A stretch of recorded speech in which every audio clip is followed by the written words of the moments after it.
다윗이 사울과 이야기를 나누고 있는 모습을 본 요나단은 이미 맘속으로 다윗을 매우 좋아하게 되었습니다. 요나단은 다윗을 자기 목숨처럼 아끼고 사랑했습니다. 사울은 그날부터 다윗을 자기 곁에 있게 했습니다.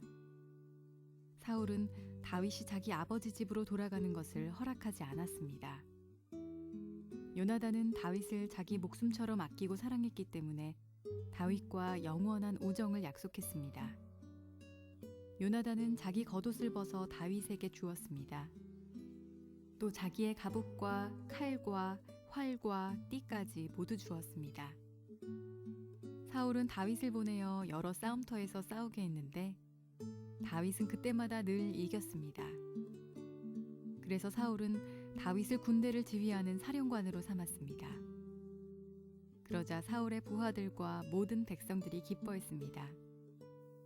다윗이 블레셋 사람 골리앗을 죽인 후 다른 사람들과 함께 돌아올 때 이스라엘의 온 마을에서 여자들이 사울 왕을 맞이하기 위해 나왔습니다. 여자들은 기쁨의 노래를 부르면서 춤을 추고 소고와 경쇠를 연주했습니다. 여자들은 악기를 연주하면서 이렇게 노래했습니다. 사울이 죽인 적은 천천히요, 다윗이 죽인 적은 만만이라네. 여자들의 노래는 사울의 기분을 상하게 만들었습니다. 그는 크게 화가 났습니다. 사울이 생각했습니다. 여자들은 다윗이 수만 명을 죽이고 나는 수천 명밖에 죽이지 않았다고 말하는구나. 이대로 가다가는 다윗이 나라를 차지하고 말겠구나. 그리하여 사울은 그날부터 다윗을 경계하는 눈으로 바라보았습니다. 사울은 다윗을 질투했습니다. 이튿날 하나님이 보내신 나쁜 영이 사울에게 강하게 들어갔습니다. 그러자 사울은 자기 집에서 미친 사람처럼 말을 했습니다. 다윗은 보통 때처럼 수금을 타고 있었고 사울은 손에 창을 들고 있었습니다. 사울은 창을 들어올리며 다윗을 벽에 박아버려야지 하면서 창을 던졌습니다. 그러나 다윗은 그 창을 2번이나 피해 도망갔습니다. 여호와께서는 다윗과 함께 하셨으나 사울에게서는 떠나셨습니다. 그래서 사울은 다윗을 두려워했습니다. 사울은 다윗을 멀리 보내어 작은 부대 지휘관으로 임명하였습니다. 그리하여 다윗은 작은 부대를 이끌고 싸움터에 나갔습니다. 여호와께서 다윗과 함께 하셨기 때문에 나가 싸울 때마다 승리하였습니다. 사울은 다윗이 크게 승리하는 것을 보고 점점 더 다윗을 두려워했습니다. 그러나 이스라엘과 유다의 모든 백성들은 다윗을 사랑하였습니다. 왜냐하면 다윗이 군대를 이끌고 전쟁을 할 때마다 모두 승리하였기 때문입니다. 할렐루야. 우리 하나님께 감사와 영광의 박수를 드리겠습니다. 귀한 주일입니다. 주님의 은혜와 축복이 여러분과 함께 하시기를 바랍니다. 특별히 명절인데 아마 이미 고향 가신 분도 많이 계신 것 같고요. 또 움직이고 하는 일도 많이 있었을 텐데 좋은 명절 보내시길 바라고 가정에도 주의 은총과 평화가 함께 하시기를 바랍니다. 우리 가슴에 손을 얹고 믿음을 고백하고 말씀을 듣겠습니다. 제가 먼저 고백하겠습니다. 하나님은 나를 사랑하십니다. 나는 그 사랑 안에 있습니다. 하나님은 오늘 나에게 말씀하실 것입니다. 그 말씀에 능력이 있습니다. 그 말씀에 생명이 있습니다. 나의 마음을 하나님께 열겠습니다. 나의 생각을 예수님께 집중하겠습니다. 들은 만큼 변합니다. 들은 만큼 행복해집니다. 저희가 지난주에 보았던 다윗과 골리앗의 싸움은 다윗 개인의 삶에도 중요한 전환점이었지만 이스라엘 역사에서도 일대의 전환점이 됐습니다. 온 이스라엘 가운데 다윗이라는 사람이 등장을 하게 되었고 이스라엘 역사 속으로 쑥 들어오는 계기가 됐습니다. 그런데 이런 다윗의 등장은 다윗 개인의 입장에서 볼 때는 또 한편으로는 삶의 위기의 시작이 되는 계기가 되기도 했습니다. 다윗이 이스라엘 백성의 주목을 받고 사랑을 받는 것이 더해질수록 사울왕의 마음 간에 깊은 시기와 분노가 시작되었고 그로 말미암아 수많은 위기들이 다윗 앞에 기다리고 있었기 때문입니다. 오늘은 이런 이야기의 첫 장을 여는 사무엘상 18장 말씀을 함께 보려고 하는데 그중에 1절 말씀을 먼저 같이 읽겠습니다. 시작. 다윗이 사울과 이야기를 나누고 있는 모습을 본 요나단은 이미 마음속으로 다윗을 매우 좋아하게 되었습니다. 요나단은 다윗을 자기 목숨처럼 아끼고 사랑했습니다. 이제 다윗이 이스라엘 가운데 드러나게 되었는데, 그리고 이제부터 다윗이 이스라엘 왕이 되기 위한 긴 여정을 이제 걸어가게 되었는데, 우리 하나님께서는 그 긴 여정의 첫 시작을 어떻게 하시냐면 한 사람을 소개하면서부터 시작을 합니다. 그 한 사람이 요나단이라는 사람입니다.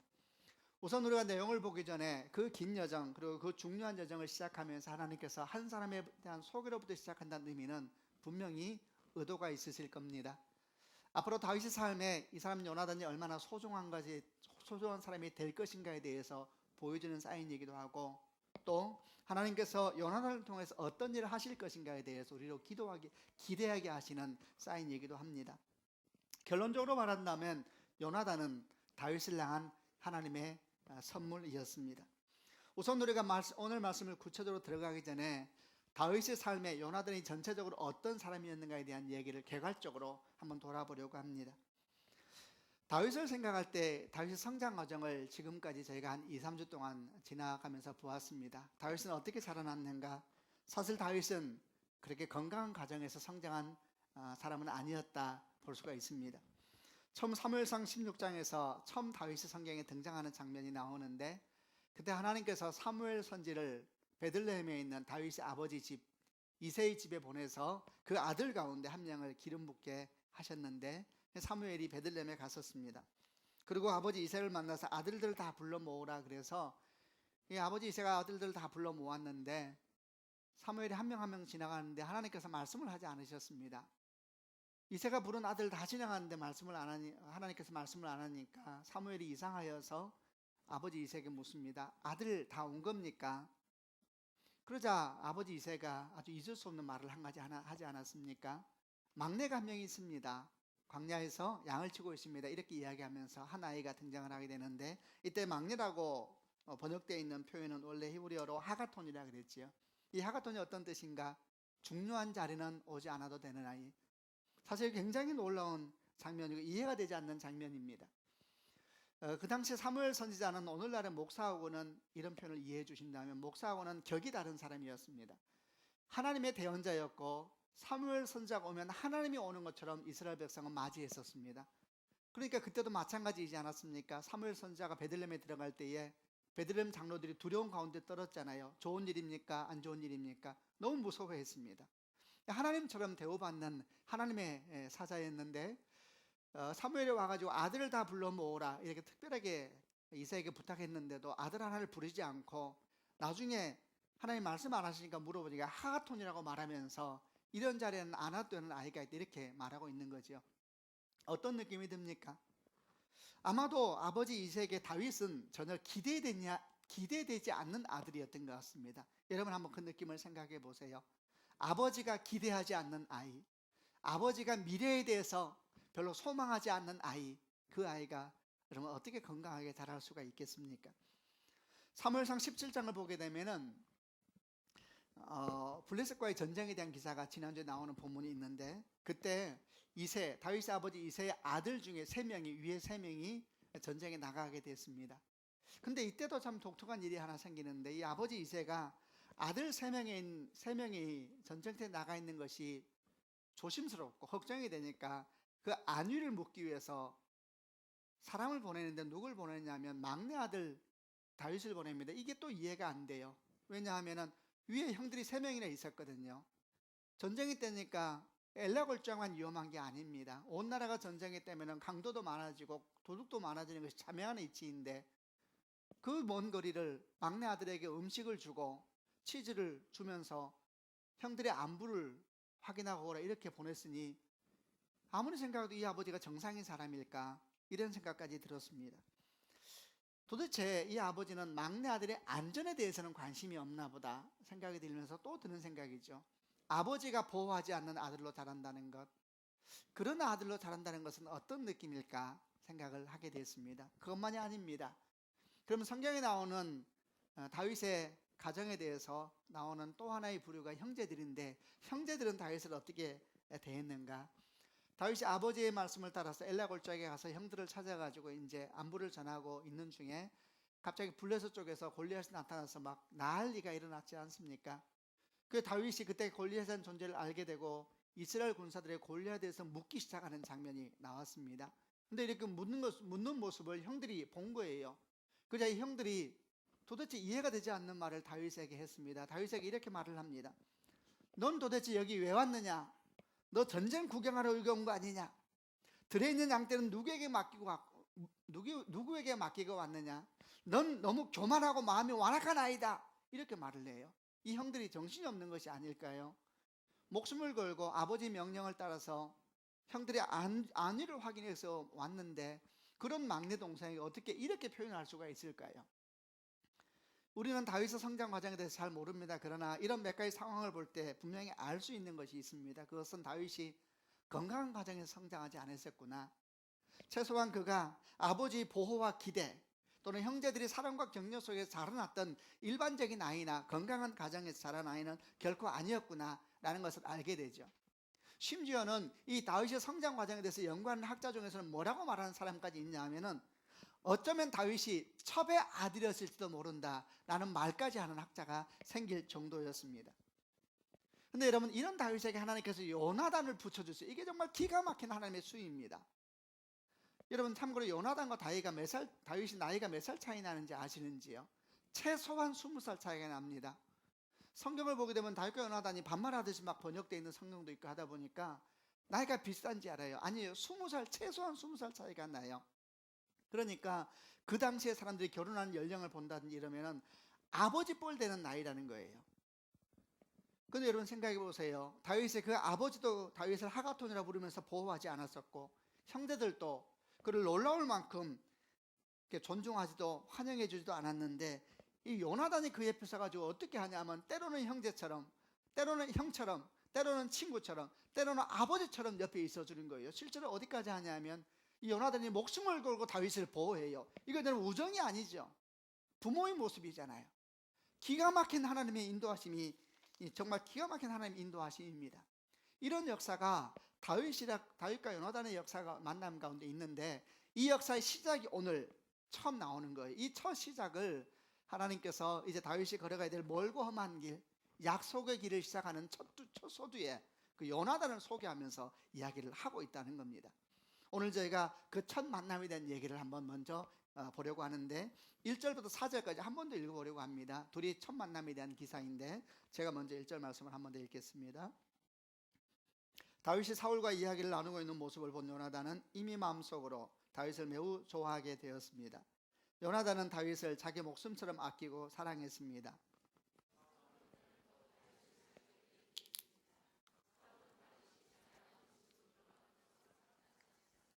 요나단은 다윗을 자기 목숨처럼 아끼고 사랑했기 때문에 다윗과 영원한 우정을 약속했습니다.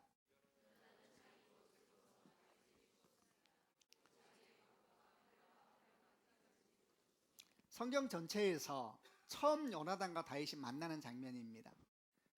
근데 이 말씀을 읽다 보면은 좀 마음에 사실은 이게 뭐지? 라는 좀 이해가 안 되는 이야기가 처음부터 시작이 됩니다. 보십시오. 요나단은 아버지 사울왕과 이야기를 나누고 있는 다윗을 보는데, 이때 다윗이 왜 사울과 이야기를 하고 있냐면 골리앗 전쟁 직후입니다. 이제 그 승리하고 왕을 만나러 엘라 골짜기이죠. 그래서 둘이 이야기를 하고 있는데 성경이 뭐라고 말하냐면은, 이 모습을 보거든 요나단이 이미 그래요. 이미 마음에 다윗을 매우 좋아하게 되었고 자기 목숨처럼 아끼고 사랑하게 됐대요. 더 읽어볼게요. 그것만이 아니고 또 3절 보면 뭐라고 말하냐면, 다윗을 자기 목숨처럼 아끼고 사랑했기 때문에 다윗과 영원한 우정을 약속했다 이렇게 나옵니다. 이게 쉬운 성경은 우정이라 되어 있지만 원래 개혁 성경은 언약이라 되어 있는데 언약이 맞아요. 영원한 언약을 맺었대요. 그 다음에 또 뭐라고 말하냐면, 그뿐만 아니라 이 요나단이 다윗에게 자기 겉옷을 벗어주고 그 자기의 갑옷과 칼과 활과 띠까지 모두 주었다 이렇게 첫 만남에서 기사가 나옵니다. 이게 이제 어려운 거예요. 근데 어떻게 이럴 수가 있어? 사람이 보자마자 어떻게 처음 봤는데 그렇게 좋아하게 되고 목숨처럼 아끼고 사랑할 수가 있을까요? 게다가 처음 만났는데 영원한 언약을 맺었대요. 이 영원한 언약은 이 결혼에서 쓰는 언약 같은 표현이에요. 게다가 자신의 겉옷과 칼과 갑옷과 활을 줬다 그럽니다. 이게 도대체 얼마나 이해가 안 되는 일이냐면 그 당시에 이스라엘에서 온전하게 갑옷을 가지고 있고 칼을 들고 있고 활을 들고 그 띠를 메고 있는 사람은 사울 왕과 요나단밖에 없었습니다. 그러니까 여기서 말한 갑옷이나 칼이나 이런 것은 단순히 탁월한 무기라고 얘기하면 안 돼요. 아주 상징적인 것이 있지요. 이것을 가지고 있다는 것은 그가 어떤 존재인 것에 대한 영광을 얘기하는 것이고 그의 존재를 설명하는 것이 칼이고 그리고 겉옷이고 이런 의미라는 것을 가지고 있죠. 근데 그걸 줬다는 거예요. 그래서 또 어떤 학자는 어떻게 해석하냐 하면 이걸 도대체 어떻게 봐야 되느냐. 지금 요나단이 갑옷을 주고 칼을 주고 창을 준 행위는 장차 그가 받을 왕자의 영광을 왕자가 받을 왕위의 영광을 다윗에게 준 것이 아니냐 이렇게 해석하기까지 해요. 여러분 이해가 좀 안 되지 않습니까? 어떻게 이럴 수가 있어요? 사람이 보자마자 깊은 사랑에 빠지고 그리고 영원한 언약을 맺었다 그러고 그리고 자기가 장차 받을 왕의 영광까지 만약에 주었다는 것을 받아들인다면 더 이해가 안 되는 것이죠. 그래서 이게 아주 요나단과 다윗의 관계에 있어서 심각한 숙제였습니다. 그래서 도저히 이해가 안 되니까 사람들 중에는 이걸 어떻게 설명하기 시작했냐면 이거 동성애다 이렇게 설명하기 시작했어요. 근데 이게 웃을 일이 아니고 많이 퍼져 있습니다. 심지어는 교회 안에 있는 사람들 가운데도 그런 얘기를 듣고 이렇게 들으면서 받아들이는 사람도 있어요. 도대체 이해가 안 되니까 이 사람들이 가만히 생각해 본 거예요. 이걸 도대체 어떻게 이해할 수가 있느냐. 그러니까 세상에서 비슷한 장면이 하나 있거든요. 한 남자와 한 여자가 만나서 갑자기 훅 가버리는 사람이 있어요. 그래가지고 이게 뭐라 그래요? 뭐가 씌었다 그러잖아요. 그래가지고 막 이 사람이 막 한 남자가 한 여자를 보자마자 난 당신 없으면 죽는다. 나는 부모도 필요 없고 이렇게 하는 케이스가 책에도 나오고 주변에도 간혹 볼 때가 있잖아요. 그러니까 사람들이 생각이 이거구나. 그리고 영원한 언약이 결혼식 같은 데 쓰는 표현이라 그랬으니까 이건 딱 맞는 거죠. 게다가 나이가 20살이 넘게 차이나 이건 동성이다 생각한 거예요. 여러분 저는 그들의 말이 참 이해가 됩니다. 동의가 된다는 말이 아니라 정말 이해가 돼요. 왜냐하면 정말 그들 생각으로는 다윗을 향한 요나단의 행동을 이해할 수가 없기 때문에 그런 겁니다. 그러니까 나름대로 생각하여서 그들이 할 수 있는 최대한의 논리적이고 합리적인 생각을 하다 보니까 이건 동성애다, 사랑에 빠진 것이다, 아니면 이해할 수가 없는 장면이다 이렇게 설명을 하게 된 겁니다. 여러분 하나님이 없는 사람은 다윗을 향한 요나단의 행동을 절대 이해할 수가 없습니다.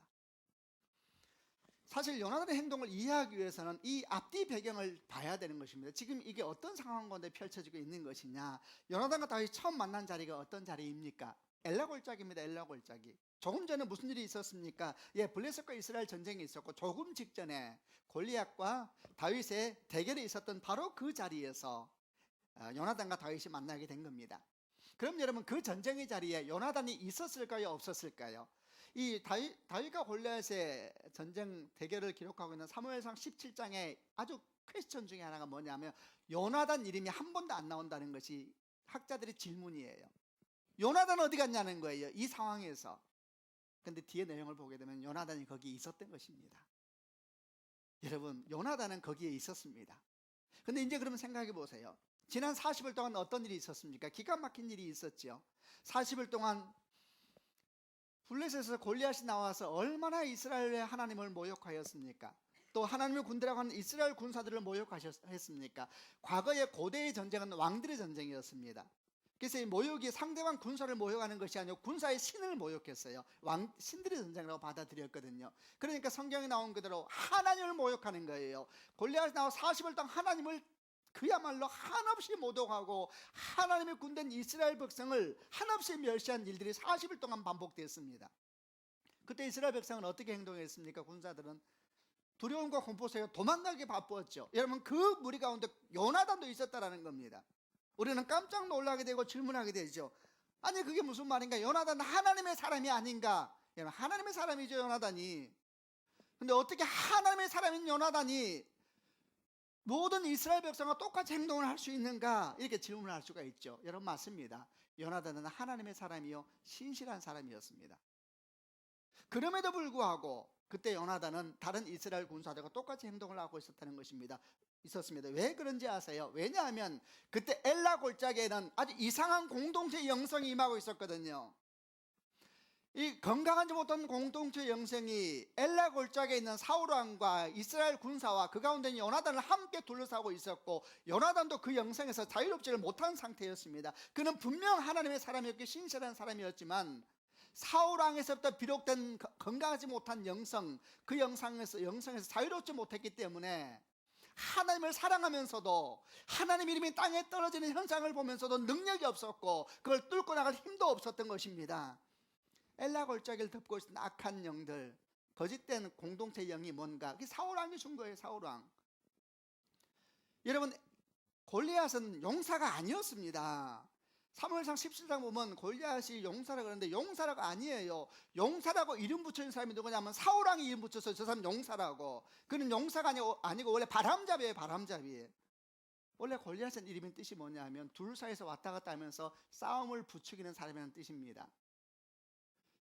키가 3m 가까이 되죠. 갑옷이 60kg, 창 무게만 7kg, 온몸을 놋 갑옷으로 다 둘러싸고 있어요. 여러분, 이런 사람이 제대로 움직이게 할까요? 아니에요. 움직일 수가 없는 사람이에요. 그러니까 40일 동안 바람만 잡는 거예요. 바람만. 그는 전쟁하는 용사가 아니에요. 골리앗이 나와서 누굴 죽였다더라 기록이 하나도 없어요. 그는 나와서 막 소리를 지르니까 이스라엘 군사들이 알아서 주눅이 들고 알아서 공포에 쌓이고 거짓된 두려움, 거짓된 공포가 엘라 골짜기를 덮고 있었거든요. 이 영성을 누가 만들었냐? 리더가 만들었죠. 사울왕이.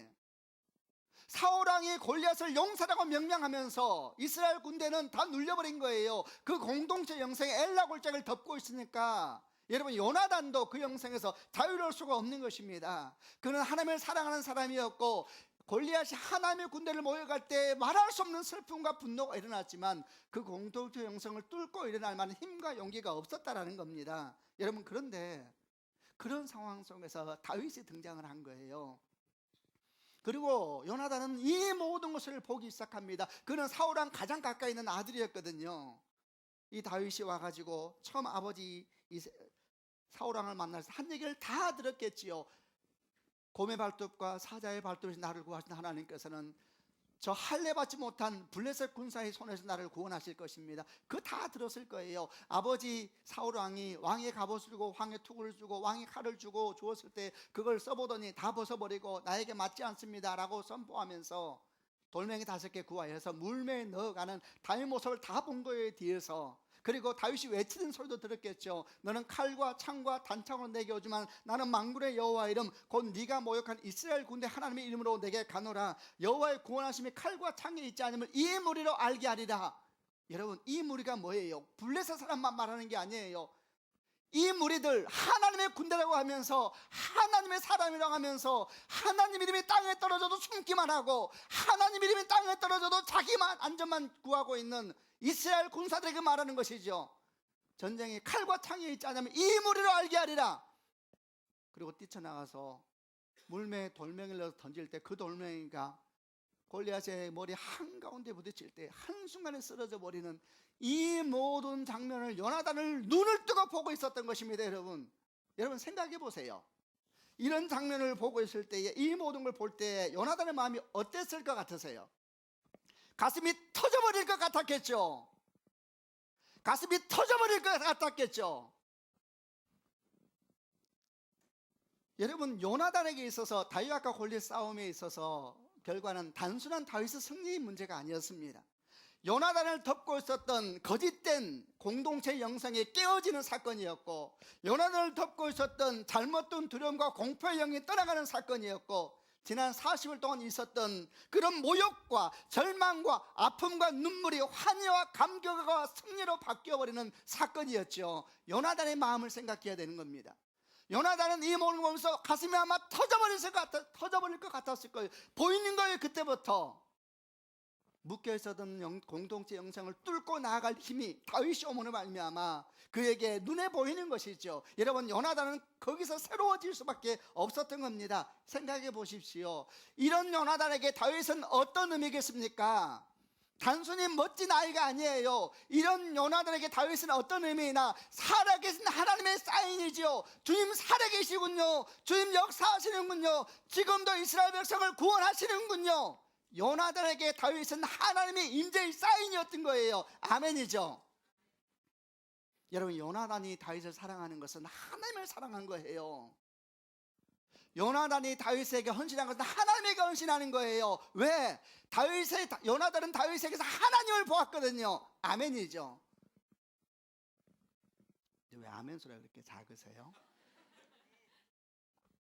여러분, 이런 사실을 알지 못하면 이해가 안 되는 거예요. 어떻게 보자마자 사랑에 빠져요? 보자마자 자기 영광을 어떻게 드려요? 이해가 안 되는 것이죠. 그러나 하나님을 본 거예요. 다윗에게 하나님이 있었어요.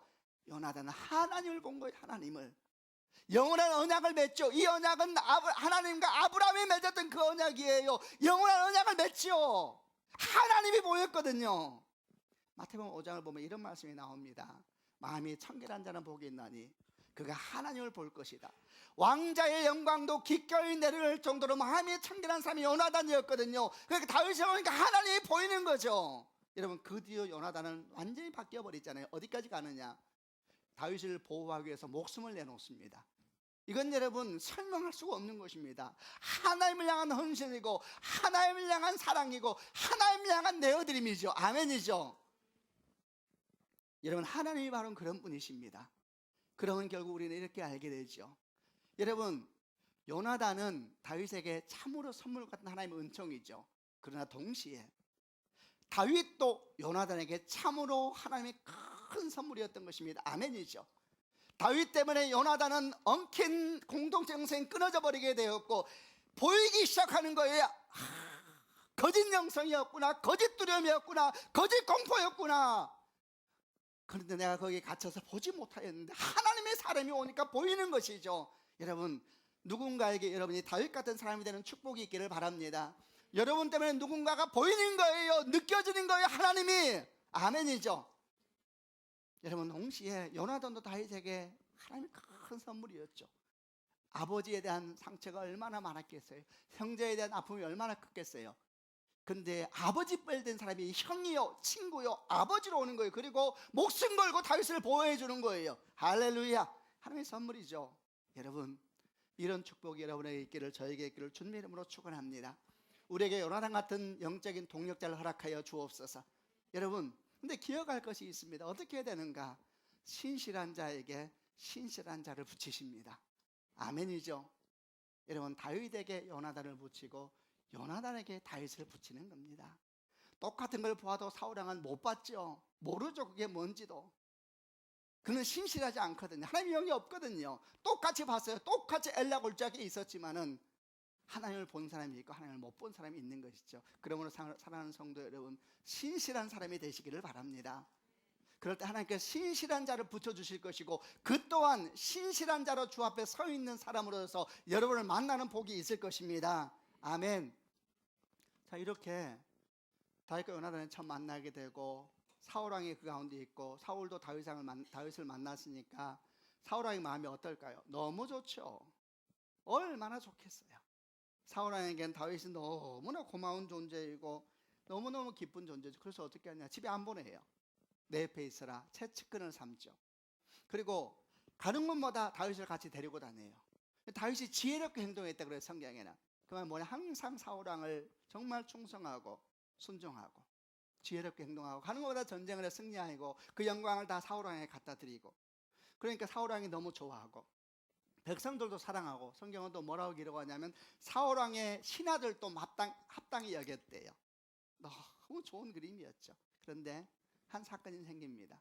그 사건으로 말미암아 이제 사울왕과 다윗의 관계 가운데 문제가 생기기 시작하는데, 그 사건에 대한 기록이 6절부터 9절 말씀에 나옵니다.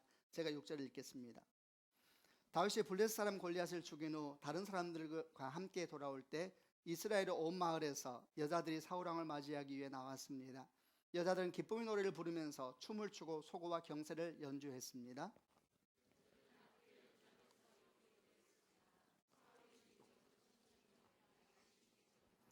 여자들 노래는 사울의 기분을 상하게 만들었습니다. 그는 크게 화가 났습니다. 사울이 생각했습니다. 여자들은 다윗의 수만 명을 죽이고 나는 수천 명밖에 죽이지 않았다고 말하는구나.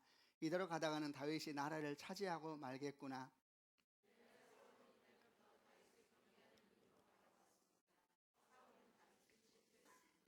사울 왕과 다윗이 지나가는데 몇 명의 여인들이 나와서 춤을 추면서 이렇게 환영을 하면서 노래를 하는 거예요. 근데 문제는 노래 가사였죠. 사울이 죽인 자는 천천히요, 다윗이 죽인 자는 만만이로다. 그러니까 사울 왕이 그걸 듣고 마음이 너무 상해버린 거예요. 이런 걸 묵상할 때 여자가 문제구나, 이렇게 묵상하면 안 돼요. 사울 왕의 마음이 너무 상했어요. 왜냐하면 건강하지 않은 사람이었거든요. 그래서 마음이 너무 상하니까 어떤 생각을 하게 되냐면, 이대로 가다가는 다윗이 이 나라 차지하겠구나. 이게 논리적으로 맞지가 않는 거예요. 여러분, 다윗이 훌륭한 용사가 된 데에서 하나도 사울에게 어려운 게 없어요.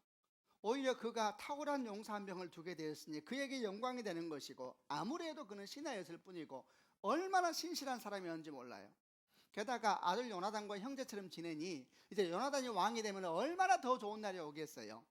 그러나 문제는 사울 왕의 내면이 무너진 사람이었거든요. 내면의 질서가 무너진 사람, 안에 깊은 열등감이 가득 차 있고 자격지심이 가득 차 있으니까 이게 설명이 안 되는 것입니다. 그래서 어떻게 생각하느냐, 상처를 받는 거예요. 크게 상처받는 거예요. 그럼 어떻게 했을까요? 묵상을 시작하죠. 계속 생각하는 거예요. 여자 말을, 그 여자들 말을. 집에 가서 혼자 앉아있을 때도 묵상하고, 밥 먹을 때도 묵상하고, 잘 때도 계속 묵상합니다. 여러분, 사람의 말을 계속 묵상하면 어떤 일이 생길 것 같으세요? 사람의 말을 계속 묵상하면 이런 일이 생기게 됩니다. 10절부터 13절에 이제 설명을 합니다. 제가 10절 말씀을 읽어볼게요. 이튿날 하나님이 보내신 나쁜 영이 사울에게 강하게 들어갔습니다. 그래서 사울은 자기 집에서 미친 사람처럼 말을 했습니다. 사울은 보통태처럼 수금을 타고 있었고, 사울은 손에 창을 들고 있었습니다.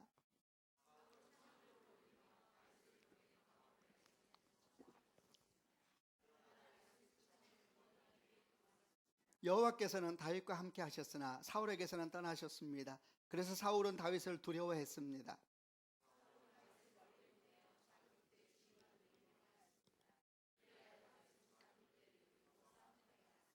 여호와께서 다윗과 함께 하셨기 때문에 나가 싸울 때마다 승리하였습니다. 여러분 보십시오. 이제 사울 왕이 여인들의 말이 쑥 들어와서 계속 그 묵상을 해요. 계속 묵상하고 또 묵상하죠. 사람들 말을 계속 묵상하면 어떤 일이 생기는가? 악한 영이 강하게 들어왔다 그랬어요.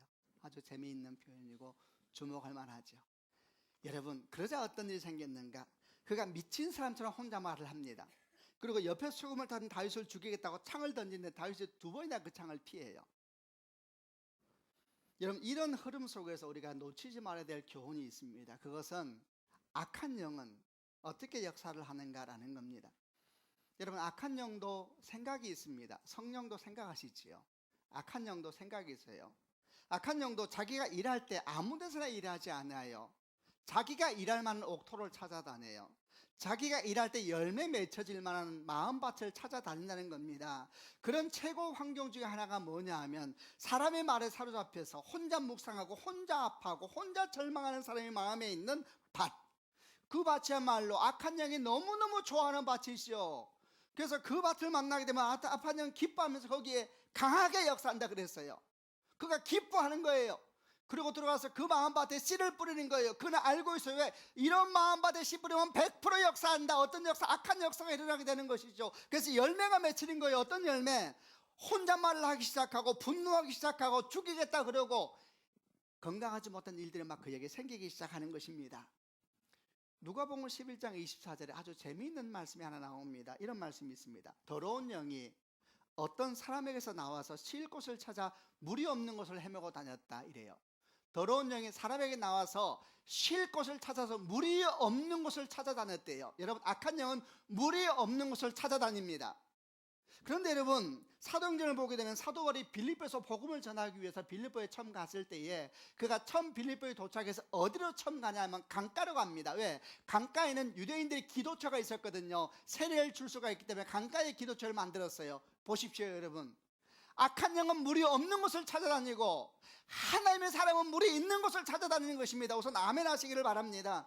물이 없는 것이 어떤 것인가? 말씀이 없는 것이지요. 은혜가 없는 것이죠. 하나님이 없는 것이 물이 없는 것이고, 이 물이 없는 곳에서 악한 영이 평화를 누린대요. 쉴 곳이 된대요. 여러분, 이런 일이 없기를 주님의 이름으로 축원합니다.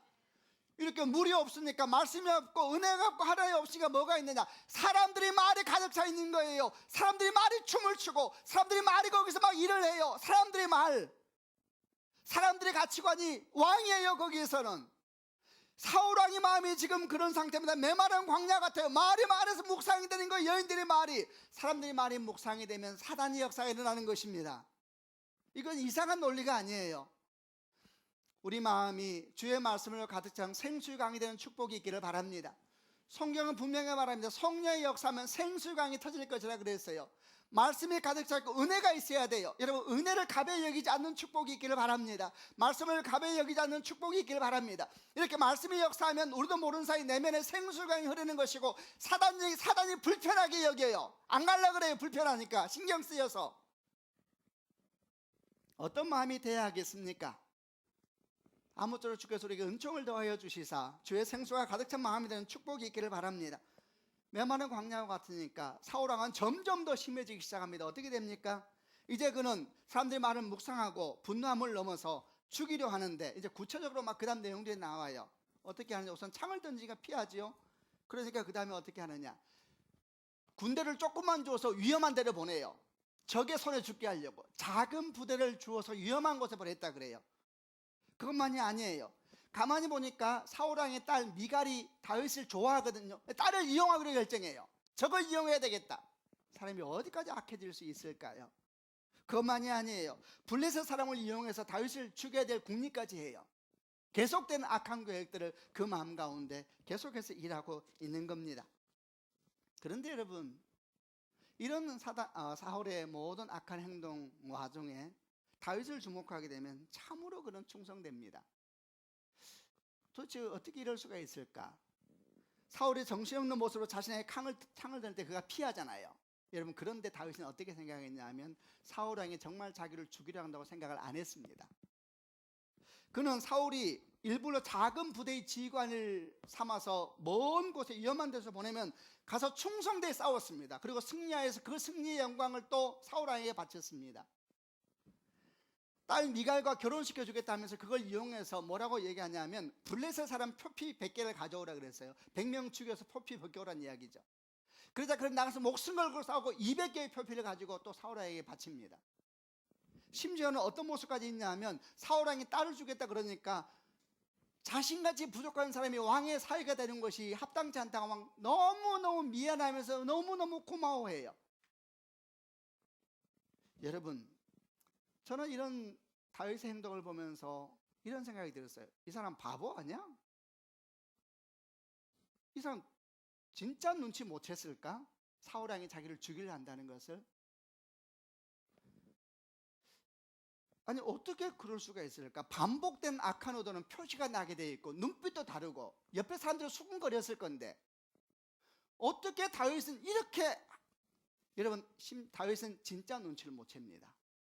사무엘상 19장을 보게 되면 언제 알게 되냐면, 사울 왕의 아들인 요나단이 다윗에게 말을 해요. 내 아버지가 너를 죽이려 한다고. 그때야 상황 파악을 하게 돼요. 그때까지 모릅니다. 그녀 사울 왕은 악한 의도로 그를 죽이려 하는데, 정작 그 당사자인 다윗은 그 왕을 향하여 변함없이 사랑하고 충성하고 영광을 돌려드리고, 그 왕이 베푼 은혜에 고마워하고 감사해야 하고, 몸둘 바를 몰라 하는 모습으로 계속 나타나고 있는 것이죠. 다시 생각해, 바보 아니야 이 사람? 이런 그런데 참 놀랍지 않습니까? 이렇게 어리석고 눈치 없어 보이는 다윗이 그렇게 용맹하고 지혜로운 다윗이었다니. 여러분, 다윗이 얼마나 지혜로운 사람입니까? 시편 대부분을 지었잖아요. 시편을 읽으면 기가 막히지 않아요? 안 막혀봤나 보군요. 기가 막혀요. 어떻게 이런 찬양을 할 수가 있을까? 이거는 하나님의 영이 아니면 할 수가 없구나. 여러분, 그렇게 지혜로운 사람이에요. 어떻게 이렇게 리더인 사울 왕 앞에서 이렇게 어리석고 미련할까요? 놀라운 사실은 하나님입니다. 하나님께서는 어떻게 하셨는가? 정신 차리라 말하지 않습니다. 너 지금 그렇게 생각이 없냐? 이렇게 말하지 않으시고, 다윗을 철저하게 보호하세요. 그 상황 그대로에서 철저하게 보호하시죠. 그래서 사울 왕이 그를 죽이기 위해서 만드는 방법을 오히려 다윗이 더 위대해지는 디딤돌로 바꿔버리세요. 그가 충성되게 싸우면 기름 부어주셔서 싸움을 이기게 하시고, 블레셋 사람 가운데 들어가면 또 기름 부어서 보호하세요. 칼과 창이 그를 어찌하지 못하고 그가 다 이기는 거예요. 하나님께서 그를 철저하게 보호하시는 장면을 계속해서 보게 됩니다. 이런 일련의 흐름 묵상하다 보면 저는 한 가지 말씀이 마음속에 떠올랐습니다. 로마서 16장 19절 말씀. 선한 데는 지혜롭고 악한 데는 미련하라. 다윗이 그러네.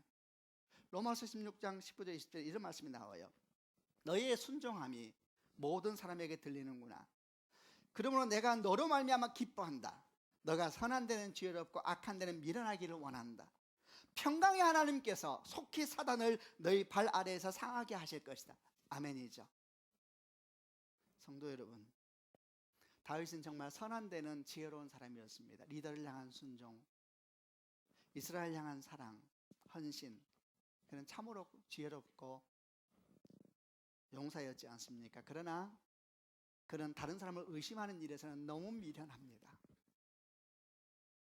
자기를 향하여 다가오는 다른 사람의 악한 행동에 대해서는 미련할 만큼 눈치채지 못합니다. 그래서 어떻게 합니까? 너무 고생이 많지요. 참 고생 많고 참 험하게 삽니다. 참 힘들게 삽니다.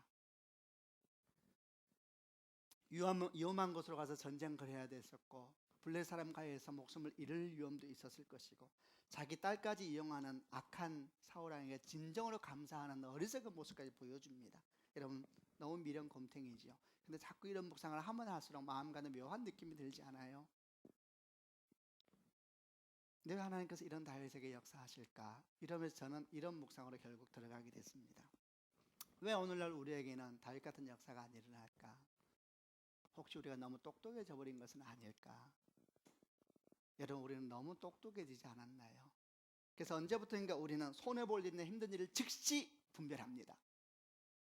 내게 도움이 될 사람과 안 될 사람은 금방 알아챕니다. 절대 손해 안 보고, 절대 힘든 일 안 하고, 절대 고생 안 하고.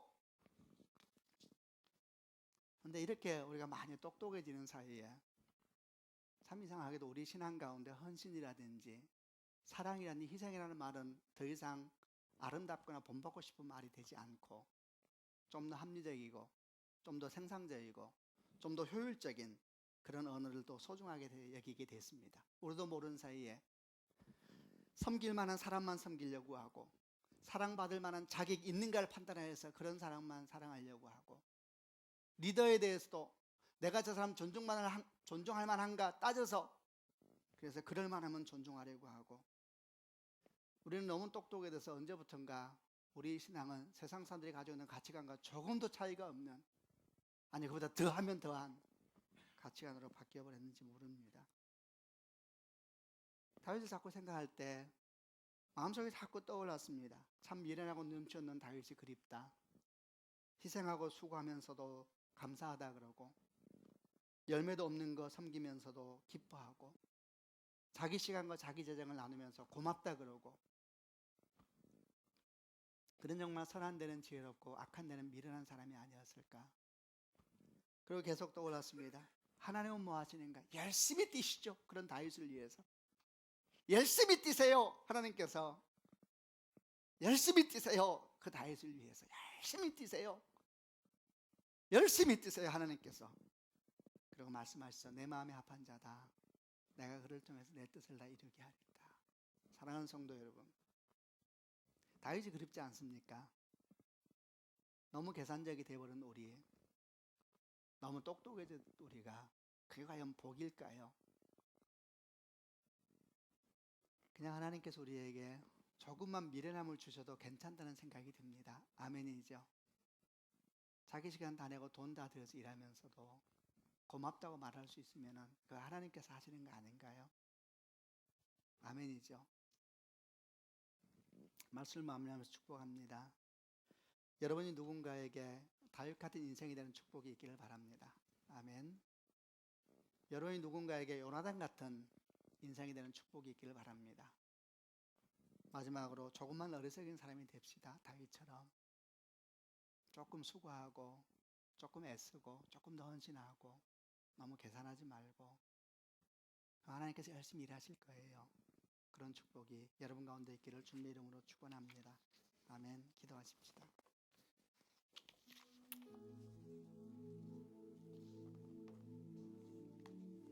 가슴에 한번 손을 얹고 그냥 마음이 그냥 번잡합니다. 우리가 참 너무 똑똑해져 버렸습니다. 그래서 이렇게 다 우리가 눈치가 빨라졌습니다. 하나님 믿으면서도 수고 안 하려고 그러고, 하나님 믿으면서도 양보 안 하려고 그러고, 하나님 믿으면서도 너무 우리는 좀 빨라져 버렸습니다. 하나님, 다윗이 그립습니다. 이렇게 바보 같은 사람이 있나? 너의 순종에 대한 얘기를 내가 들었다. 내가 너에게 말하는데 선한 데는 지혜롭고 악한 데는 미련해라. 평강 하나님께서 속히 사단을 네 발 앞에 무릎 꿇게 하실 것이다. 하나님, 우리에게 은혜를 베풀어 주십시오. 우리 안에 예수가 있게 해 주십시오. 우리 가운데 정말 다윗처럼 그런 순결한 영혼을 주십시오. 주여, 우리를 불쌍히 여겨 주십시오. 같이 한번 하나님께 기도하십시다.